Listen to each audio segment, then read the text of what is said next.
તારા મને છે ને હવે તાર ઘેર લઈ જવાનો જ નહીં. આટલી વાતમાં જ ખોટું લાગી ગયું ને તમને? ના ભાઈ ના, મેં કીધું મને ખોટું લાગ્યું છે, પણ તારે મને હવે તાર ઘેર નહીં લઈ જવાનો. એ તો તમારા મોઢા ઉપરથી જ દેખાય છે કે તમને કેટલું ખોટું લાગ્યું છે એમ. તો ખોટું લાગી જ જાય ને. તમારા ઘરનાએ કેટલો ભેદભાવ કર્યો. મોટા જમાઈને 1000 રૂપિયા આલ્યા અને મને 500 રૂપિયા આલ્યા, તો મને ખોટું ના લાગે? મને ખબર પડી જ ગઈ હતી કે તમને ત્યાં જ ખોટું લાગ્યું છે. મારા ઘરના તાર જોડે આવું કરે તો તને ખોટું નહીં લાગે? હવે મને કશું બોલાવશો નહીં, મારે કશું કેવું નહીં. હું આપી દઈશ તમને 500 રૂપિયા, એટલે તમારા 1000 રૂપિયા થઈ જશે. ના ભાઈ ના, હવે તારા 500 રૂપિયા લઈને મારે થોડા બંગલા બંધાઈ જવાના છે. તો પછી શું લેવા ખોટું લગાડો છો? 100 વાતની એક વાત ભાઈ, હવે હું તારા ઘેર નહીં આવું. ના આવતા બસ.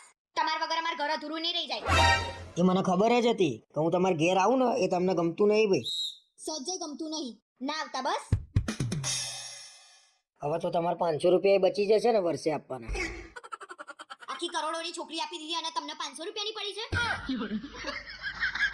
આના કરતા તો 500 રૂપિયા લઈ લેવા હારા.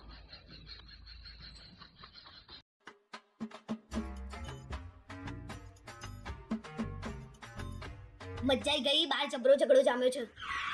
તે કોકના ઝઘડામાં તું કેમ ખુશ થઈ ગઈ છું? અરે કોનો ઝઘડો છે ખબર છે તમને? આ મનીષ અને મહેશ બે ઝઘડે છે. કઈ વાત ઉપર ઝઘડા છે? અને મહેશ તો છે ને આમાંય વિચિત્ર છે. દિવાળીમાં કેવી ગાડી આગળ ફટાકડા ફૂટતો હતો આપડી. અરે મહેશ છે ને એના ઘરની જગ્યા છોડી મનીષના ઘર આગળ જઈને ગાડી મૂકી આવ્યો છે. એને પહેલેથી એવું છે કે આ બધી જગ્યા છે ને માં ડોહાની છે. મહેશ શું જગ્યા કરતો હશે? બધી જગ્યા ઉપર લઈ જવાની છે. આવડી નાની નાની બાબતો ઉપર ઝઘડે ને એ જિંદગીમાં કદી આગળ ના આવે. એ તો દિવાળી વખતે આપણે ઝઘડો થઈ જતો. આપણી ગાડી આગળ જગ્યાએ કેવા ફટાકડા ફોડતો હતો.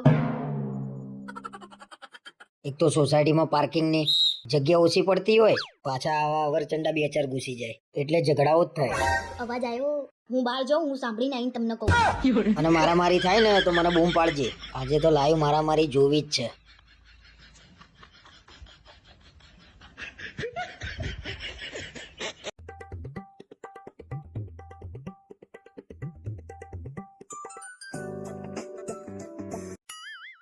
હલો, બંને જણા આવો છો? વાંધો નહીં, હેડ ભાઈ બનાવડાઈ દઉં છું. સારું હેડ. કોનો ફોન હતો? એ તો મારા ભાઈ ને ભાભી ને આવે છે તો એમનું જમવાનું બનાવવાનું છે. એક કામ કરું, બટાકાનું શાક, ભાખરી અને ખીચડી બનાવી દઉં. કાલે તાર ભાઈ ને આવ્યો તો કાલે તે શું બનાવ્યું ઘરે?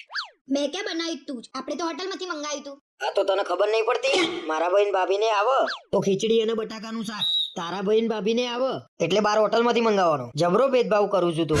મારો ભાઈ આવે ને તો હું મારા પૈસાથી મંગાવું છું. અરે તારા પૈસાથી મંગાવું, મારા પૈસાથી મંગાવું છે એટલે તો આપણા ઘરના પૈસાથી મંગાવું છું ને તું. અરે મને એમ કે હું બહારથી મંગાવવાનું કહીશ ને તો તમે એમ કહો કે ખોટો ખર્ચો કરાયો, એટલે મેં ના કીધું. કાલે તાર ભાઈ ભાભી માટે મંગાવ્યું તો ખોટો ખર્ચો ના થયો ને આજે મારા ભાઈ ભાભી માટે મંગાવ્યું તો ખોટો ખર્ચો થઈ જશે.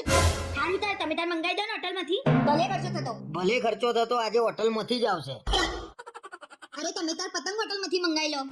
અરે તાજમાં ટેબલ બુક કરાવું છું હું આજે.